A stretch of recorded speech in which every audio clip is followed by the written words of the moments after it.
and welcome back to Drunk on Wanderlust. I'm Kerry. I'm Danny, and here we are back on a canal boat. Now, it's been exactly a year since our friend Jordan decided to completely change his life and go and live on a boat. And we want to find out what's gone on in that year. We want to know the highs, the lows. Is it the best life decision he made? Let's find out. So Jordan, here we are. It's been a whole year since you've moved on to this boat.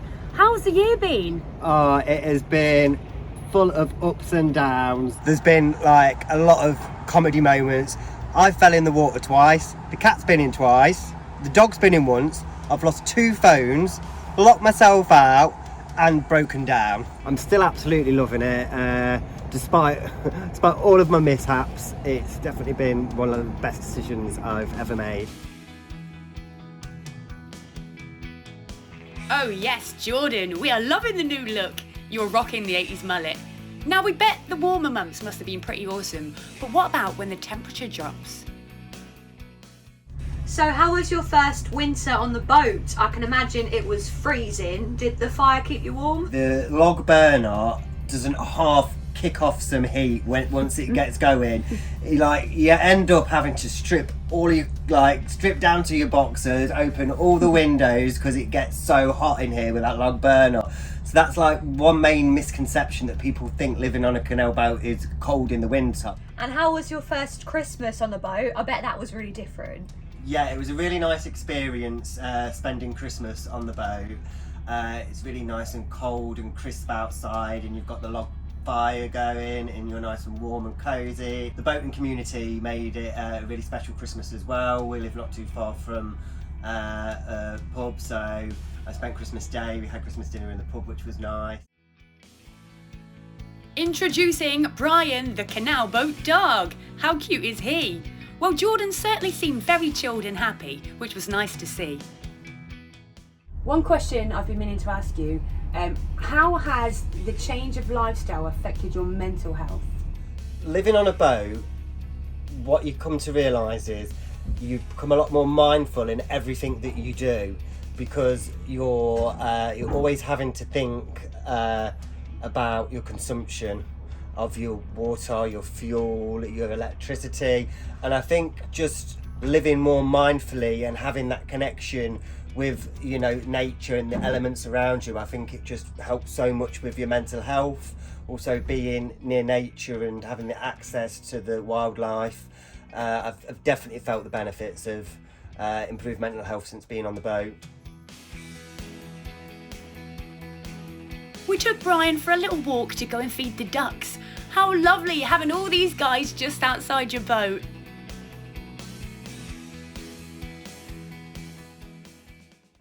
So let's talk finance. How have you found the first year? Has it worked out economically for you? Have there been any unexpected costs? I find canal boat living to be quite economical, as I went through with you in my first video, and if you haven't seen that, click the link above. However, there has been some hidden and unexpected costs. First of all, every 3 years you have to have the boat out and have the hull blacked, and that's basically to stop the boat from sinking. You also have the boat inspection, which has to be done every, I think, few years. You have the engine inspection that needs doing. I've had to have a few unexpected repairs that have had to be done, the water pump, the battery charger. All good, important things to take into consideration. For a better idea of costs, click the video link in the description below. Now Jordan, can you please explain what the nappies are for? Because we've been wondering all morning. Right, so the nappies are an essential part of living on a boat. When it comes to looking at your engine bay, the bilges you get a bit of leakage from the water, and you can start getting a bit of water in your engine bay. So what I've done the other day is I've bailed out all the water that I can, but then for the remaining bits of water that you just can't get up, I buy nappies for, to soak up all the dirty, greasy, oily water. Yeah, don't get a narrowboat if you're scared of getting a bit dirty and grimy. So a year's gone by. Is there anything you would do different if you could go back and do it all over again? Firstly, I'd definitely go back and do it all again. However, I would have not got my boat moored in a marina. I would have come out onto the linear where I am now, straight away. First of all, the rent's a lot cheaper. Okay. And second of all, I'm surrounded by nature. I'm not boxed in by canal boats either side of me, so it's definitely a win-win being on a linear mooring. For me, it doesn't suit everybody because it's a harder way of life, but for me, it was a no-brainer. Firstly, you have to think about you've not got an electric hookup, so you're constantly fighting the battle trying to keep your batteries topped up, and you have to do that by running your engine. However, I have now got some solar panels and they have been an absolute godsend. I got my solar panels fitted and I converted my boat all to 12 volt, and that was the key. Now I've converted everything to 12 volt, the solar panels more or less always keep my batteries topped up. I might find it a bit more difficult during the winter months when we've got less light, but at the moment they're really serving me really well. Secondly, you're further away from the facilities block where you have the showers and the laundry and the LSAM point, which is where you empty your toilet. So, and also a water pump to fill your water up tank with. So I do have to take my boat out roughly every 2 weeks and go to the first turning point, turn it back round, take it up to the marina to get everything topped up and emptied. So it is more difficult, and you do need to take into account that extra day every couple of weeks just doing all your maintenance for your boat. So what do you think? Would you prefer to be stationed in the marina next to all the facilities and with the electric hookup? Or like Jordan, would you prefer the quieter and cheaper, but maybe not so convenient life on the linear? Another advantage I've been able to make from living out on the linear is fitting a cat flap to keep this little lady happy, so she can come and go at her own leisure now. Yeah, so she's been a lot happier since we've been out here on the linear, so she's not just trapped in the boat all the time. Don't forget, if you've got any questions you'd like to ask Jordan about narrowboat life, drop us a comment. We'd love to hear from you. And don't forget to hit that subscribe button.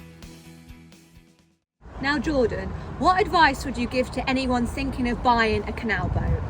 Do your research, like go and try and have a look at as many different styles of boats as you can.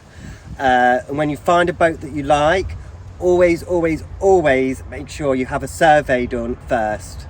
If you've got a friend that already has a canal boat, I'd recommend you to go and stay on that canal boat with them for a few weeks in the winter when it's the coldest and the most challenging, or hire a canal boat in the winter months, so you really get a taste for canal boat life. Like, as I've said before, I have found it to be a very economical way of life, but there are hidden costs and extras. Things do go wrong, things do break, you always need a bit of backup money squirreled away, because if something like your water pump goes down and you've got no water, or your electrics go, you need to get them things fixed pretty quickly, so you need to make sure you've also always got a backup. So once you've done your research and you've had a taste of living on a canal boat or holidaying on a canal boat, just go for it, just do it. It's been an absolutely life-changing experience for me. I've loved every minute, connecting with nature, meeting some like really interesting people along the way, and just enjoy living a life of being a bit more free. So does a life on the water interest you? We want to hear about it. Are you thinking about buying a canal boat? Let us know. Jordan's cooking up a storm. What we got there? A few days old dinner. What's the dog's dinner? I'm a little Brian, short and stout. Here's my tail and here's my snout. When they get all excited, then I shout. Put Molly down and take me out. Well, once again, we've had a lovely visit here with Jordan, and it really makes me think, could I live on a canal boat?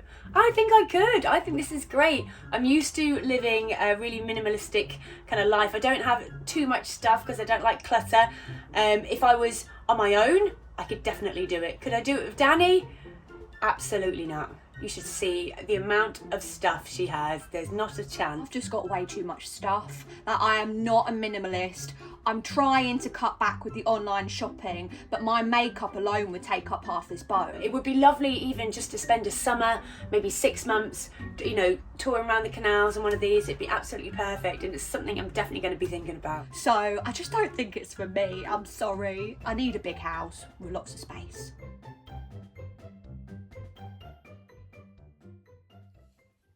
Well, I think we're going to have to agree to disagree on that one. But thank you guys so much for watching. And whilst we have you here, if you want to support our channel, head over to officiallysmashedit.com. It's our new small business where we make sustainable wooden hiking medals. You can get them for any hike or mountain, and you can also personalise them as well.